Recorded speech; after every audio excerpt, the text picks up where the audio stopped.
ಶ್ರೀ ಪರಮಾತ್ಮನೇ ನಮಃ. ಶ್ರೀಮದ್ಭಗವದ್ಗೀತಾ ಅಥ ದ್ವಿತೀಯೋऽಧ್ಯಾಯಃ. ಸಾಂಖ್ಯಯೋಗಃ. ಧ್ಯಾಯತೋ ವಿಷಯಾನ್ ಪುಂಸಃ ಸಂಗಸ್ತೇಷೂಪಜಾಯತೆ. ಸಂಗಾತ್ ಸಂಜಾಯತೆ ಕಾಮಃ ಕಾಮಾತ್ ಕ್ರೋಧೋಭಿಜಾಯತೆ.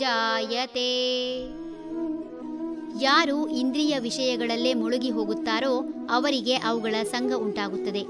ಈ ಸಂಗದಿಂದ ಆಸೆಯೂ ಹುಟ್ಟಿ ಆಸೆಯಿಂದ ಕ್ರೋಧ ಉಂಟಾಗುತ್ತದೆ. ಬಾಹ್ಯ ಆಕರ್ಷಣೆಗಳು ಮನುಷ್ಯನನ್ನು ಬಹಳ ಬೇಗ ಮರಳು ಮಾಡುತ್ತವೆ. ಜಾದೂಗಾರನೊಬ್ಬ ಮಾಡುತ್ತಿರುವುದು ನಿಜವಲ್ಲ ಎಂಬುದು ಗೊತ್ತಿದ್ದರೂ ಅದರ ಆಕರ್ಷಣೆಗೆ ಜನರು ಒಳಗಾಗದೇ ಇರಲಾರರು. ಬಾಯಲ್ಲಿ ಹಾಕಿದ ಸಿಹಿ ಕೆಲವೇ ನಿಮಿಷಗಳಲ್ಲಿ ಉದರದಲ್ಲಿ ಕರಗಿ ಮುಂದೆ ತೊಂದರೆ ಕೊಡುವುದು ಗೊತ್ತಿದ್ದರೂ ಸಿಹಿಯಿಂದ ದೂರ ಇರಲು ಅಸಾಧ್ಯ.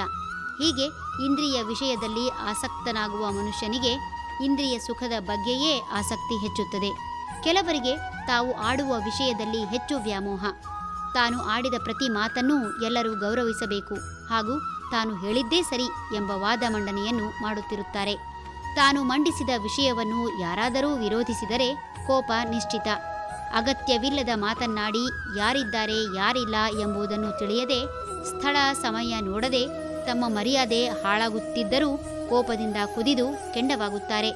ತಾವು ಹೇಳುತ್ತಿರುವುದು ಸತ್ಯ, ಸುಳ್ಳು ಹೇಳುವುದೆಂದರೆ ತಮಗೆ ಮೈ ಉರಿಯುತ್ತದೆ ಎನ್ನುತ್ತಾ ತಾವು ಹೇಳಿದ್ದು ಸುಳ್ಳಾದರೂ ನಿಜ ಎಂಬ ಮೊಂಡುವಾದ ಮಾಡುತ್ತಾ ಹಿರಿಯರ ಗೌರವದ ನುಡಿಗಾಗಲಿ ಕಿರಿಯರ ಕನಿಕರದ ನೋಟಕ್ಕಾಗಲಿ ಸೋಲುವುದಿಲ್ಲ. ಹೊಂದಾಣಿಕೆಯೇ ಜೀವನ ಎಂಬುದನ್ನು ಅರಿತು ಪರಸ್ಪರ ಗೌರವಿಸುವುದನ್ನು ಬಿಟ್ಟು ಅಹಂಕಾರದಿಂದ ಅನರ್ಥ ಸಾಧನವಾದ ಕೋಪವನ್ನೇ ಪ್ರೀತಿಸುತ್ತಾರೆ. ಯಾರಿಗೆ ಯಾವ ವಿಷಯವಾಗಿ ಆಸಕ್ತಿ ಹೆಚ್ಚುತ್ತದೆ ಅವರಿಗೆ ಅದನ್ನು ಪಡೆಯಲೇಬೇಕೆಂಬ ಬಯಕೆ ಉಂಟಾಗುತ್ತದೆ. ಈ ಬಯಕೆಯನ್ನು ತೀರಿಸಿಕೊಳ್ಳಲು ನಾನಾ ಬಗೆಯ ಮಾರ್ಗ ತುಳಿಯುತ್ತಾರೆ. ಎಷ್ಟೇ ಪ್ರಯತ್ನಿಸಿದರೂ ಬಯಕೆಯನ್ನು ತೀರಿಸಿಕೊಳ್ಳಲು ಅಸಾಧ್ಯವಾದಾಗ ಅಸಹಾಯಕತೆಯಿಂದ ಕೋಪ ಬರುತ್ತದೆ. ತನಗಿಂತ ಕೆಳಗಿರುವವರನ್ನು ನೋಡಿ ತೃಪ್ತಿಪಡುವ ಬದಲು ತನಗಿಂತ ಸಿರಿವಂತರನ್ನು ನೋಡಿ ಬಯಕೆ ಹೆಚ್ಚು ಮಾಡಿಕೊಳ್ಳುವುದರ ಮೂಲಕ ತಮ್ಮ ಕೋಪವನ್ನು ಇಮ್ಮಡಿಗೊಳಿಸಿಕೊಂಡು ಜನ್ಮ ಕೊಟ್ಟ ತಂದೆ ತಾಯಂದಿರಾದಿಯಾಗಿ ಭಗವಂತನವರೆಗೂ ಕೋಪದಿಂದ ಶಪಿಸುತ್ತಾರೆ. ಹರಿ ಓಂ.